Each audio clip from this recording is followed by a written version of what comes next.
Los hijos gemelos de Kepler 442b proyectaban su luz dorada sobre los campos de cristal donde los Celani trabajaban su antiguo oficio.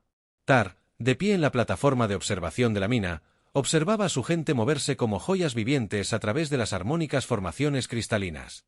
Los Celani habían estado recolectando estas piedras preciosas durante más de 3000 años, y su suave roce hacía que los cristales cantaran melodías capaces de alimentar sistemas estelares enteros. Los seres cristalinos se movían con una gracia que parecía bailar en lugar de caminar. Sus cuerpos translúcidos captaban la luz del sol y la dispersaban en patrones de arcoíris por toda la mina. Los niños jugaban entre las formaciones más grandes. Sus risas creaban pequeñas notas musicales que resonaban en las cavernas inferiores. Esto era paz. Esto era el hogar. Jake Morrison pilotaba la nave de carga New Horizon a través del campo de asteroides que rodeaba Kepler 442b. Su café se enfriaba mientras se concentraba en las pantallas de navegación. La nave crujió bajo el peso de su bodega, llena de equipo agrícola y suministros médicos para las colonias Celani. Era su cuarta visita a este sistema, y se había encariñado con la amable gente de cristal que siempre recibía a los visitantes humanos con canciones de bienvenida. Jake, estamos recibiendo lecturas extrañas en los sensores de largo alcance, llamó Lisa Park desde la estación de ingeniería. Sus dedos danzaban sobre los paneles de control mientras intentaba interpretar los datos que llegaban a sus pantallas. Parece una enorme señal de energía proveniente del sistema exterior. Danny Rodríguez levantó la vista de su consola de comunicaciones, con el rostro arrugado por la preocupación. Recibo múltiples contactos en el vector de aproximación. Estas no son naves mercantes, capitán. Las señales de energía son demasiado grandes. Jake sintió un vuelco al cambiar la pantalla a la táctica. Docenas de puntos rojos se acercaban. El pacífico mundo minero, su velocidad y formación sugerían naves militares. ¿Cuánto tardarían en llegar al planeta? A la velocidad actual, quizá 20 minutos, respondió Lisa con la voz tensa por la preocupación. El primer Dreadnought de Corax emergió del hiperespacio como una montaña de metal que atravesaba la realidad. Su oscuro casco se extendía kilómetros, repleto de sistemas de armas capaces de romper la corteza de un planeta. Tras él, venían más naves, cada una más grande y amenazante que cualquier cosa que el Pacífico Celani hubiera visto jamás. Tar sintió que los cristales armónicos a su alrededor empezaban a vibrar discordantemente a medida que las enormes naves aniquilaban a los hijos gemelos. La armonía musical que había llenado el aire durante milenios se transformó en algo áspero y erróneo. Su gente levantó la vista de su trabajo. Sus rostros cristalinos reflejaban confusión y un miedo creciente. El comandante supremo Corax, Takmore, estaba de pie en el puente de su nave insignia, con sus rasgos reptilianos contorsionados en lo que podría haber sido una sonrisa. El mundo minero que se extendía a sus pies parecía indefenso, tal como sugerían sus informes de inteligencia. Los Celani eran conocidos en toda la galaxia por su arte y su música, no por su poderío militar. Esta sería una conquista fácil. Envíen la demanda de rendición, ordenó, con la voz llena de autoridad de quien había conquistado 47 sistemas estelares. Denles las condiciones estándar, rendición completa o bombardeo orbital. La transmisión llegó a todos los dispositivos de comunicación de Kepler 442b en cuestión de segundos. Beltar escuchó la áspera voz mecánica que hablaba en un común galáctico roto, exigiendo la rendición inmediata de todas las operaciones de minería de cristales y la sumisión de su pueblo al gobierno de Korak. La alternativa era la destrucción total de su mundo. La anciana Zeni, la más anciana y sabia de los Celani, sintió el clamor de angustia de los cristales de todo el planeta. Las frecuencias armónicas que conectaban a todos los Celani con su mundo natal gritaban en discordia. Sabía que su pueblo no tenía armas capaces de resistir semejante fuerza. Eran artistas y mineros, no guerreros. Debemos avisar al Consejo Galáctico, dijo mientras se reunían en la cámara central de comunicaciones. Seguramente alguien nos ayudará. Las manos cristalinas de Beltar se movieron por los controles de comunicación, enviando mensajes desesperados a todas las frecuencias conocidas. El Consejo Galáctico recibió la transmisión en su sede en Nexus Prime, pero las especies miembro estaban demasiado lejos para brindar asistencia inmediata. Los pacíficos cantores de las profundidades acuáticas expresaron su compasión, pero afirmaron que su flota estaba envuelta en disputas fronterizas. Los enjambres insectoides ofrecieron oraciones, pero ninguna nave. Jake Morrison observó con horror cómo comenzaba el primer bombardeo de Korak. Enormes rayos de energía descendieron desde la órbita, convirtiendo formaciones cristalinas enteras en nubes de polvo brillante. El Nuevo Horizonte era demasiado pequeño y lejano para ayudar. Pero Jake no podía simplemente observar la masacre. Danny, consígueme un canal con el comando de la Tierra, ordenó. Frecuencia de emergencia. Jake, solo somos una nave de carga, protestó Lisa. ¿Qué podemos hacer contra esos monstruos? Podemos decirle a alguien que... Tal vez realmente puedan ayudar, respondió Jake con gravedad. El mensaje del Nuevo Horizonte llegó al almirante Kate Sullivan en la estación de defensa fronteriza, en el límite del espacio humano. Se encontraba en el centro de mando, observando las pantallas tácticas que mostraban la destrucción en curso en Kepler 442b. Las llamadas de socorro de los Celani seguían llegando, debilitándose a medida que sus estaciones de transmisión eran destruidas una a una. Sullivan había pasado 30 años en la Fuerza de Defensa Humana, luchando contra piratas y alienígenas hostiles a lo largo de la frontera. Había visto demasiado sufrimiento como para ignorar el llamado de ayuda de otra especie. La política oficial era clara. La humanidad no interfería en conflictos entre especies alienígenas. Pero a veces la política debía ceder ante la necesidad moral. Consíganme una línea segura con el mando colonial, ordenó a su oficial de comunicaciones, y comenzó a preparar los planes de despliegue para la tercera flota. En Kepler 442b, la anciana Zepani logró llegar a la matriz de transmisión principal justo cuando las fuerzas terrestres de Korak comenzaban a desembarcar. Sus naves de desembarco parecían insectos metálicos al descender por la atmósfera, desgarrando a soldados con armaduras servomotoras. Los Celani no tenían armas, ni ejército, ni forma de resistir. Con su último aliento de libertad, Zeni envió un último mensaje en todas las frecuencias. Su voz, melódica incluso en la desesperación, resonó por toda la galaxia. Esta es la anciana Zeni del colectivo Celani. Somos un pueblo pacífico atacado por el dominio Corfac. Nuestro mundo arde. Nuestros hijos mueren. Si alguien puede escuchar este mensaje, por favor, ayúdenos. No tenemos nada que ofrecer excepto nuestra gratitud y nuestras canciones. Pero les rogamos que no permitan que nuestras voces se silencien para siempre. El mensaje llegó a docenas de mundos alienígenas, pero la mayoría de las especies temían demasiado las represalias de los Korak como para responder. Los belicosos Corben lo oyeron, pero lo consideraron inapropiado. Los antiguos etéreos lo recibieron, pero permanecieron en sus santuarios dimensionales. Solo en el espacio humano el mensaje encontró oídos dispuestos a escuchar y corazones dispuestos a actuar. La almirante Sullivan se presentó ante el Consejo Colonial en la Tierra, con su uniforme ostentando las condecoraciones de 3 décadas de servicio. Los políticos hablaron de tratados y acuerdos comerciales, de los peligros de la intervención militar en asuntos alienígenas. Pero Sullivan tomó su decisión en el momento en que escuchó la súplica de ayuda del anciano Zean. A veces, les dijo a los miembros del Consejo reunidos, ser humano significa hacer lo correcto, cueste lo que cueste. La noticia se extendió por la galaxia como un reguero de pólvora entre la hierba seca. En cada estación espacial, puesto comercial e instalación diplomática, las especies alienígenas se apiñaban en pequeños grupos, sus voces en voz baja mientras hablaban de lo imposible. Los humanos movilizaban su flota.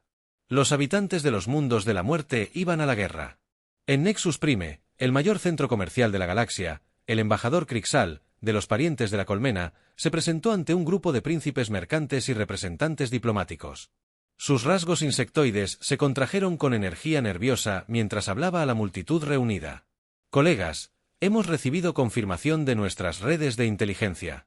La tercera flota humana ha abandonado su espacio y se dirige a territorio Korak. La cantante de profundidad acuática Velasi flotaba en su traje ambiental, con las branquias agitadas por la ansiedad. Los humanos no pueden hablar en serio. El dominio COEAR tiene la mayor fuerza militar de este sector.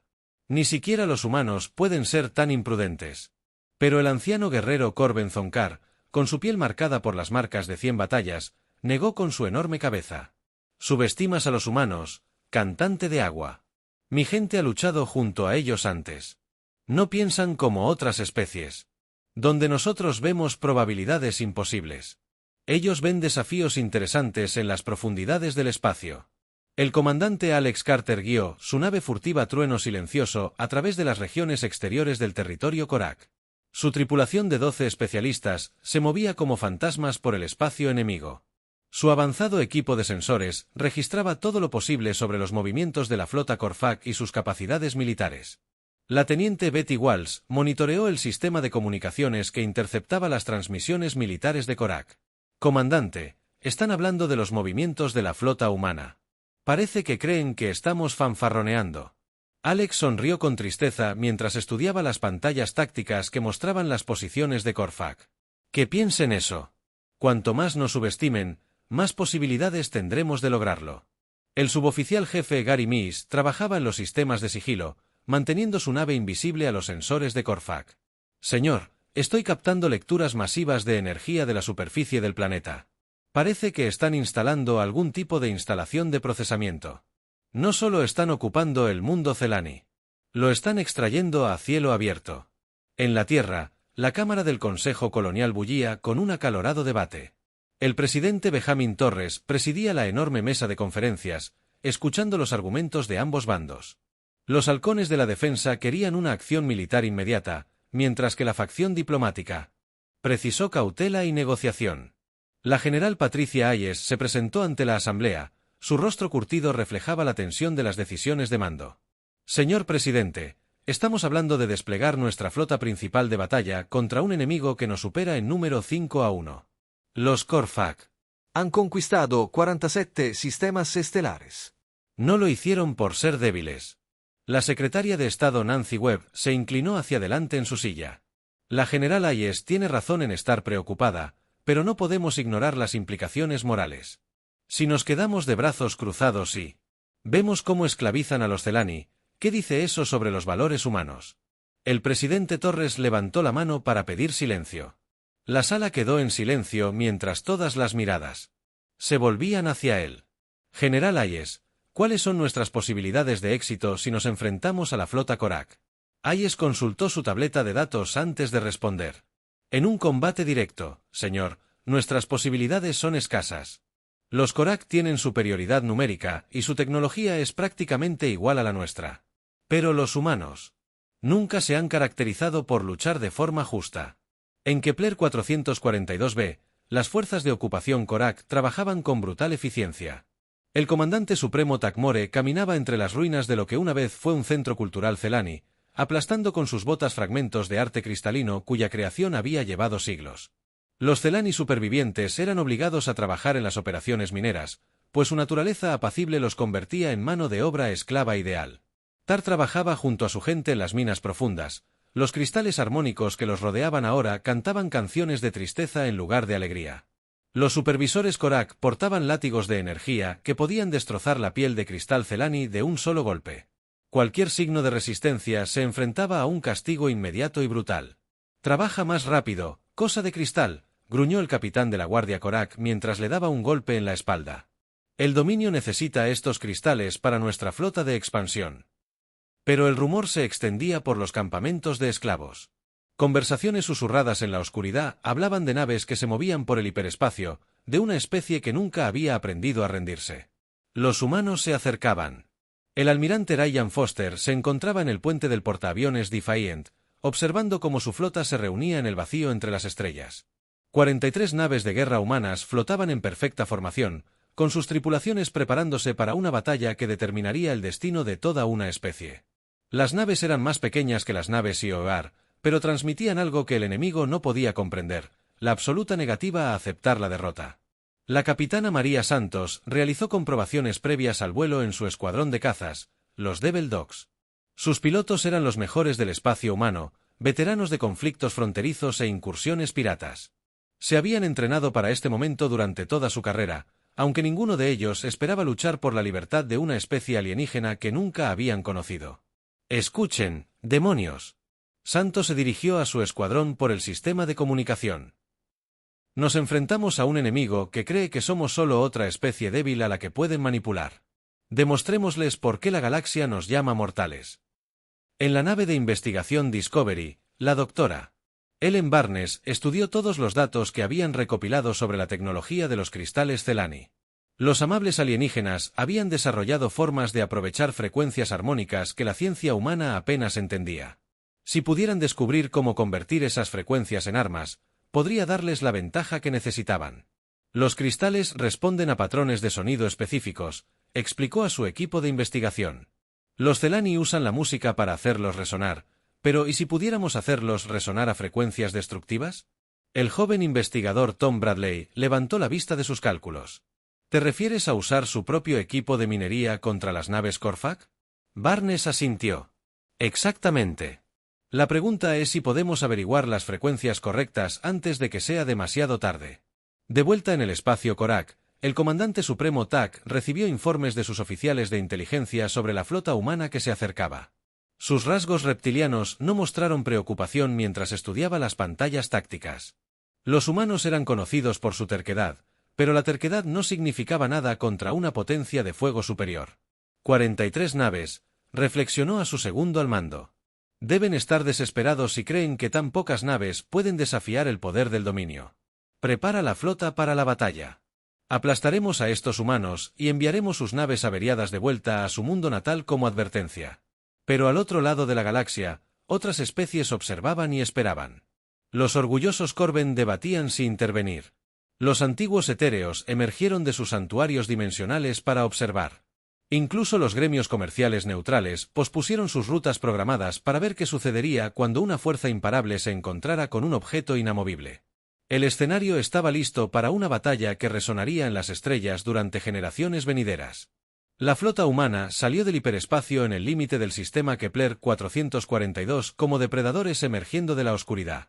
El almirante Ryan Foster observó cómo se actualizaban las pantallas tácticas mientras sus 43 naves se desplegaban en formación de ataque. La flota Corfac era enorme. 200 embarcaciones de diversos tamaños.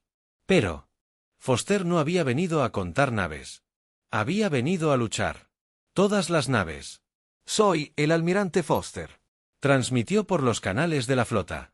Hoy no luchamos por territorio ni recursos, sino por el simple derecho de los seres inocentes a vivir libres. El enemigo nos supera en número, pero no sabe lo que significa ser humano. Muéstrenles. La capitana María Santos condujo a su escuadrón de cazas fuera de las plataformas de lanzamiento del portaaviones. Desafiante, con el corazón latiendo con fuerza de anticipación. Los perros del diablo se desplegaron en formación dispersa, sus naves más pequeñas revoloteando entre las naves capitales más grandes como lobos cazando en manada. Santos podía ver la flota Corfac a lo lejos, sus agujeros oscuros reflejando la luz de los soles gemelos. «Perros del diablo, escuchen», gritó a sus pilotos. «Vamos a atacarlos con el patrón 7. Usen el pozo de gravedad del planeta para lanzarnos por el otro lado y atacarlos desde abajo. Háganles creer que nos retiramos, y luego demuéstrenles lo equivocados que están». El comandante supremo de Corfac, Tak Moor, permanecía de pie en su puente, observando el avance de las naves humanas con algo que podría haber sido divertido. La flota humana parecía diminuta comparada con sus enormes dreadnoughts. Su formación parecía caótica e indisciplinada, nada que ver con las precisas formaciones militares que habían conquistado 47 sistemas estelares. «Abran fuego cuando alcancen el alcance óptimo», ordenó a sus oficiales de armas. «Terminemos con esto rápidamente y volvamos a nuestras operaciones mineras». Pero los humanos no avanzaban en línea recta como las especies civilizadas. Sus naves se movían en patrones impredecibles, utilizando el campo de asteroides y las lunas del planeta para enmascarar su aproximación. Santos dirigió a sus cazas en una picada en espiral que aprovechaba la gravedad de la luna más grande para acelerarlos a velocidades imposibles. Se dirigían hacia la flota de Corfac desde un ángulo que ninguna computadora militar había calculado. Los primeros torpedos humanos impactaron la nave insignia de Corfac antes de que Takmore se diera cuenta de que sus despliegues tácticos estaban equivocados. Los humanos no habían estado avanzando en caos. Habían estado preparando un complejo patrón de ataque tridimensional que utilizaba todos los restos espaciales y anomalías gravitacionales del sistema. «Imposible». Takour siseó mientras los informes de daños lo inundaban. ¿Cómo coordinaron semejante ataque sin comunicaciones detectables? Lo que el comandante Korak no entendía era que los pilotos humanos se habían entrenado en los campos de asteroides del sistema Saúl desde la infancia. Sabían interpretar pozos de gravedad y patrones de radiación como otras especies leen mapas estelares. Cada piloto tomaba decisiones instantáneas basadas en un instinto y un entrenamiento que ninguna computadora podía replicar. En la superficie del planeta, el mayor Chris Parker lideró el primer batallón de desembarco de marines hacia las instalaciones mineras donde se encontraban los Celani. Sus 100 marines llevaban equipo ligero diseñado para un despliegue rápido, pero se enfrentaban a las fuerzas de la guarnición Cortac que los superaban en número en una proporción de 10-1. «Recuerden su entrenamiento», les dijo Parker a sus líderes de escuadrón por el comunicador táctico. Los Korak luchan como máquinas, con precisión y táctica. Nosotros luchamos como humanos. Cuando su plan falle, se congelarán. Ahí es cuando los atacamos. La sargento Nicole Wright guió a su escuadrón a través de las cavernas de cristal bajo la instalación minera, siguiendo los mapas proporcionados por civiles Celani que habían escapado. Los túneles eran estrechos y estaban llenos de cristales armónicos que hacían que los equipos electrónicos fueran poco fiables, pero los marines de Wright se adaptaron como solo los humanos podían. «Sargento, mi rifle no funciona», informó el cabo Paul Mason mientras se acercaban al área principal de detención. «Los cristales están alterando el sistema de puntería». Wright sonrió con tristeza. «Entonces lo haremos a la antigua. Calen las bayonetas y síganme». Los guardias Korak del centro de detención nunca se habían enfrentado a un enemigo que cargara directamente contra posiciones de armas pesadas mientras proferían gritos de guerra. Sus computadoras tácticas calcularon que los humanos debían retirarse ante una potencia de fuego superior. Pero los marines humanos no consultaban las computadoras tácticas cuando vidas inocentes estaban en juego. En el espacio, la batalla rugía con creciente intensidad. Las naves humanas sufrieron daños terribles por las armas pesadas de Korvac, pero se negaron a romper la formación o retirarse. La capitana Linda Foster, la hermana menor del almirante, mantuvo a su destructor Fénix en la lucha, incluso después de perder la mitad de sus sistemas de armas y la mayoría de sus escudos. «Ingeniería, necesito toda la energía que pueda proporcionarme», le gritó a su ingeniero jefe por el comunicador interno de la nave. «Capitán, estamos funcionando con sistemas de respaldo y repuestos», respondió el ingeniero jefe Bob Kelly. «Pero puedo darle una salva de torpedos más antes de que los generadores se quemen». «Entonces, que valga la pena, jefe». La DRA. Ellen Barnes trabajaba frenéticamente en su laboratorio móvil a bordo del buque de investigación Discovery, intentando encontrar la manera de usar la tecnología de los cristales Celani contra las naves Korvac. Su equipo había identificado las frecuencias armónicas a las que respondían los cristales, pero convertirlos en armas requería una calibración precisa. Los cristales en la A. «El campo de esteroides está respondiendo a nuestras señales de prueba», informó su asistente, el Dr. Kevin Wright. «Si logramos acercar un amplificador de señal lo suficiente a la flota Korak, podríamos interrumpir sus sistemas de escudos». Barnes observó la pantalla táctica que mostraba la batalla en curso. Las naves humanas retrocedían bajo el masivo bombardeo de Korak, pero seguían luchando. ¿A qué distancia tendríamos que acercarnos? A menos de 500 metros de su nave insignia. Barnes activó su sistema de comunicación. «Almirante Foster, le habla la doctora. Barnes.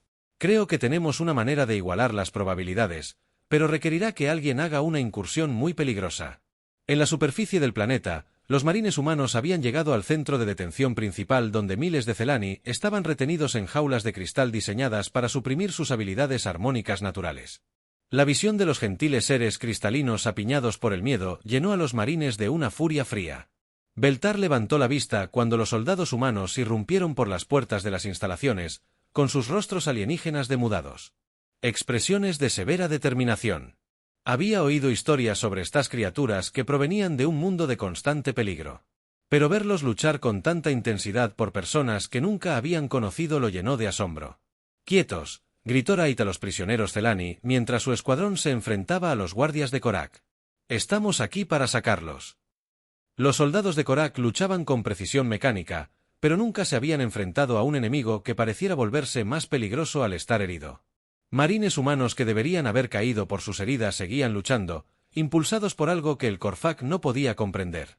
Sobre ellos, la batalla espacial alcanzó su clímax cuando el almirante Foster recibió la propuesta del Dr. Barnes. El plan era descabellado, requería que una sola nave penetrara la formación de la flota de Korak y desplegara un arma experimental a quemarropa. Era exactamente el tipo de misión imposible en la que los humanos se especializaban. «Yo llevaré el rompetormentas», se ofreció el capitán Jerry Hayes, comandante de la plataforma de armas experimentales. «Es lo suficientemente rápida como para atravesar sus líneas y lo suficientemente loca para este tipo de trabajo». Foster asintió con gravedad. Los próximos minutos determinarán si la intervención de la humanidad salvará a los Celani o simplemente añadirá nombres humanos a la lista de especies conquistadas por el dominio Korak. El capitán Jerry Hayes impulsó la rompetormentas a máxima velocidad mientras guiaba la plataforma de armas experimentales hacia el corazón de la flota Korak. Su nave se desplomó bajo el fuego enemigo, mientras docenas de rayos de energía intentaban detener su desesperada carrera. Tras él, el resto de la flota humana concentró su fuego en la formación Korak, intentando abrirle una abertura. «¿Ingeniería? ¿Ingeniería? Necesito todo lo que tenga», le dijo Hayes a su ingeniero jefe por el sistema de comunicaciones de la nave. «Desvíe la energía del soporte vital si es necesario». La teniente Carol Miss trabajaba frenéticamente en su puesto, redirigiendo los sistemas de energía mientras la nave se sacudía y se balanceaba bajo el fuego enemigo. «Señor, puedo darle 30 segundos de empuje máximo, pero después de eso, solo funcionaremos con energía de emergencia».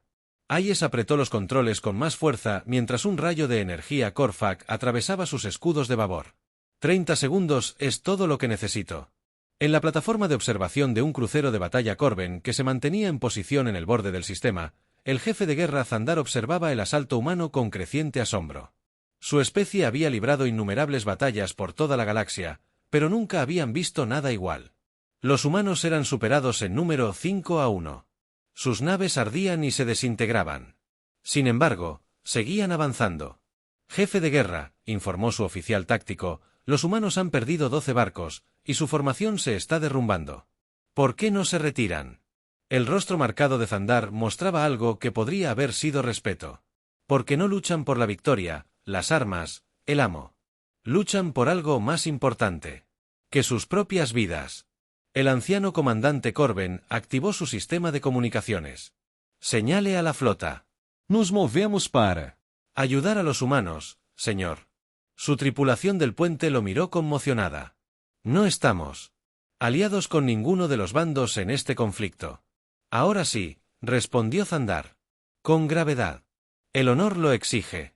De vuelta en Kepler 442b, la doctora Ellen Barnes y la joven ingeniera Celani Cristalal trabajaban juntas en las cavernas subterráneas de cristal, afinando el generador de frecuencia armónica que podía alterar la tecnología Korak. La capacidad natural del ser cristalino para comunicarse con los cristales estaba resultando invaluable. «El patrón de resonancia debe ser más complejo», explicó Cristol. Su voz musical, de alguna manera, transmitía datos técnicos que la ciencia humana apenas entendía. «Los cristales recuerdan las canciones de nuestros ancestros. Si podemos hacerlos cantar, la canción de la ruptura destrozará los campos de energía del enemigo». Barnes asintió mientras ajustaba el modulador de frecuencia. «Solo tendremos una oportunidad. Si el capitán Hayes no puede acercar el transmisor lo suficiente a su nave insignia, todo esto es inútil. Por encima de ellos, el mayor C. Rhys Parker lideró a sus marines en un asalto desesperado al búnker de mando de Corfac.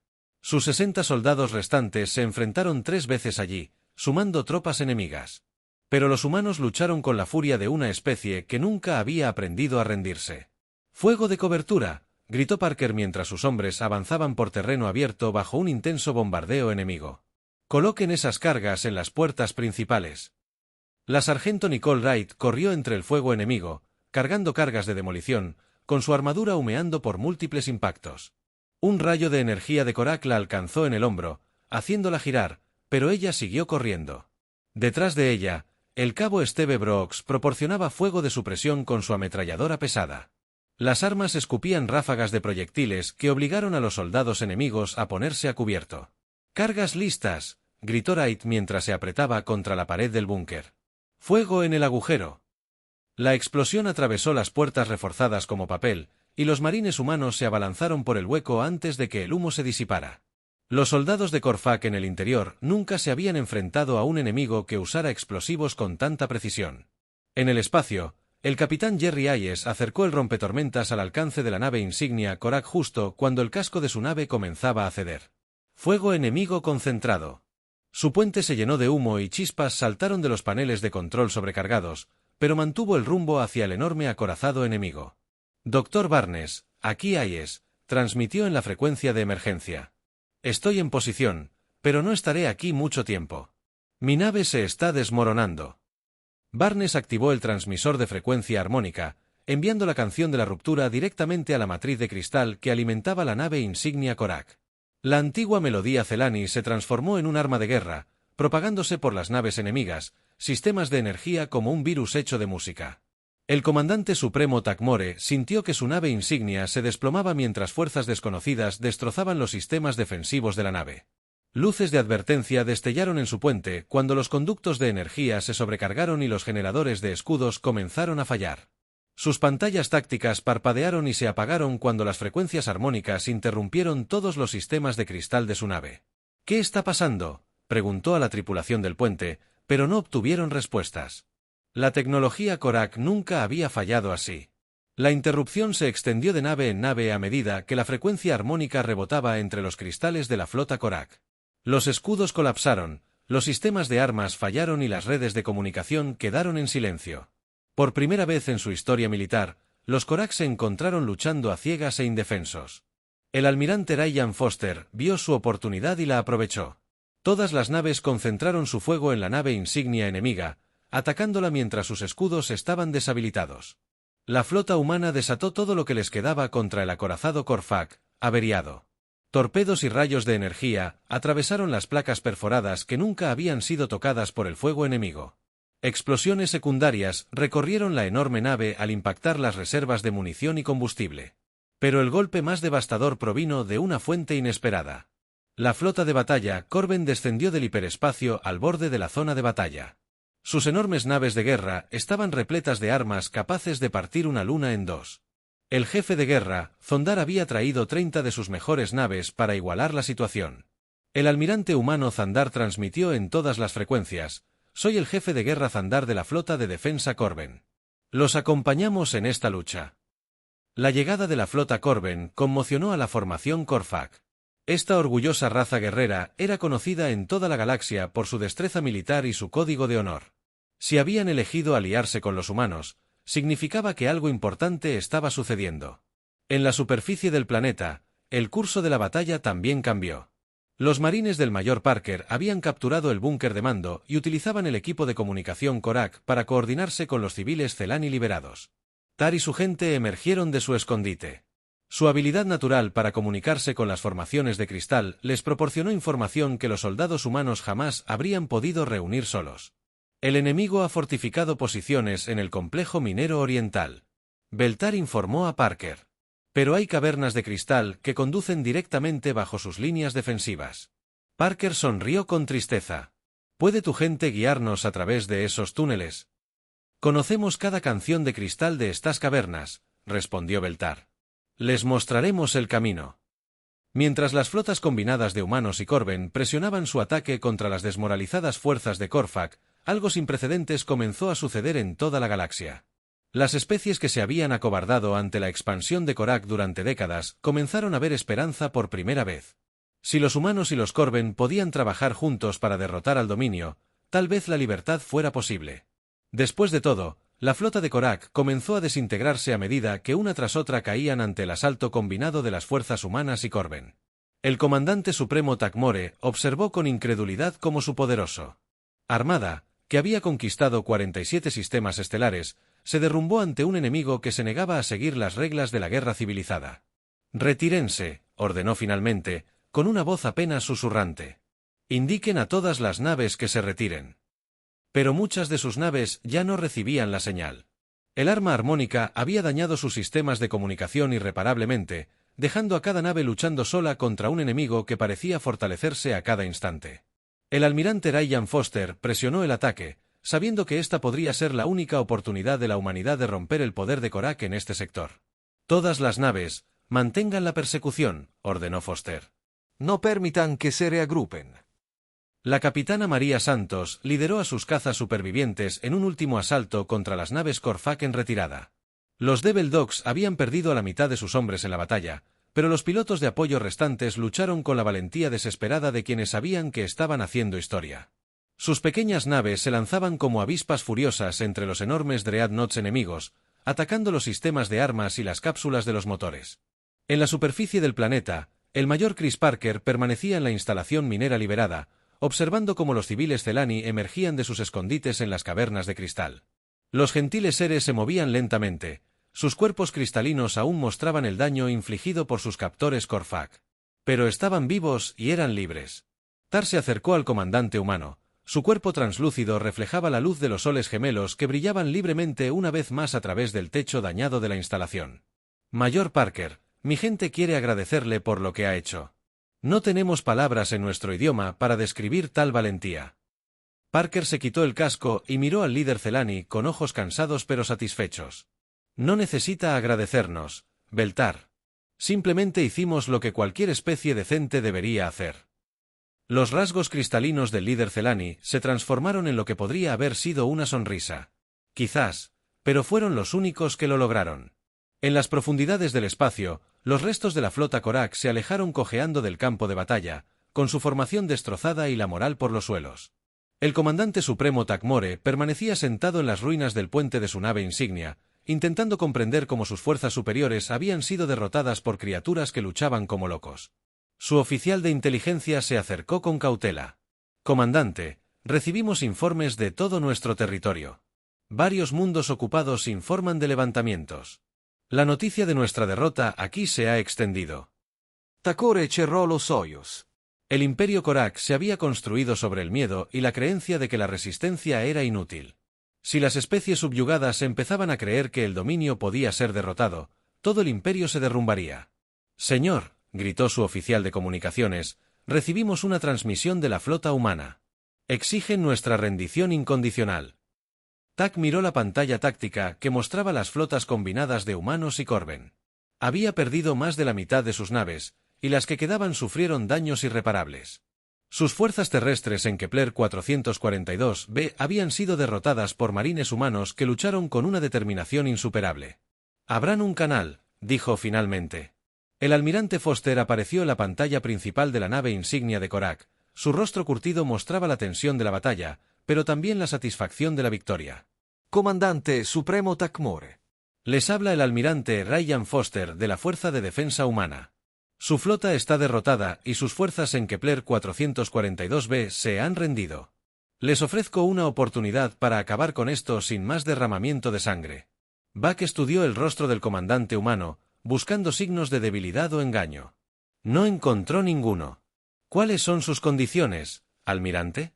Retirada completa del espacio Celani y liberación de todos los esclavos y prisioneros tomados durante su ocupación. A cambio, sus naves supervivientes podrán abandonar este sistema. El comandante de Korak consideró sus opciones. Podía seguir luchando y perderlo todo, o podía aceptar la derrota y preservar lo que quedaba de su flota. No era una decisión difícil. «Acepto tus condiciones», dijo Takmor, con un sabor a veneno en la boca. Mientras las últimas naves Korak saltaban al hiperespacio, llevando la noticia de su derrota a toda la galaxia, algo extraordinario comenzó a suceder en los mundos de todo el territorio Korak. Las especies esclavizadas miraban las estrellas con renovada esperanza. Los humanos habían demostrado que el dominio podía ser derrotado. En la estación comercial Nexus Prime, el embajador Krix de la Ibein se dirigió al Consejo Galáctico en una sesión de emergencia. «Compañeros representantes, hoy hemos presenciado algo sin precedentes. Una joven especie, con apenas 2 siglos en el espacio, ha derrotado a uno de los imperios más poderosos de la galaxia. No por conquista ni por recursos, sino simplemente porque creían que era lo correcto». La cantante de las profundidades acuáticas Bella Sea flotaba con su traje ambiental, con la voz llena de asombro.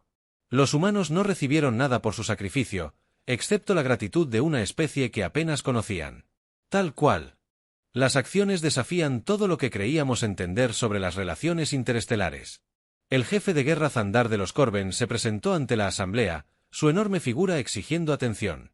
«Mi gente ha luchado junto a los humanos en esta batalla. No buscan dominio ni territorio. Solo buscan justicia para aquellos que no pueden defenderse. Esto es digno de respeto». En Kepler 442b, la DRA. Ellen Barnes trabajó con ingenieros Celani para reparar el daño causado a sus formaciones cristalinas. Las frecuencias armónicas que una vez alimentaron sus equipos de minería podrían restaurarse, pero los cristales tardarían en olvidar las canciones de guerra y recordar las melodías de paz. La joven Cristalal ayudó a los técnicos humanos a comprender la compleja relación entre la conciencia Celani y su entorno cristalino. «Los cristales guardan nuestros recuerdos», le explicó a la doctora. Barnes. «Recordarán lo que hicieron por nosotros. Su valentía se convertirá en parte de la canción de nuestro mundo».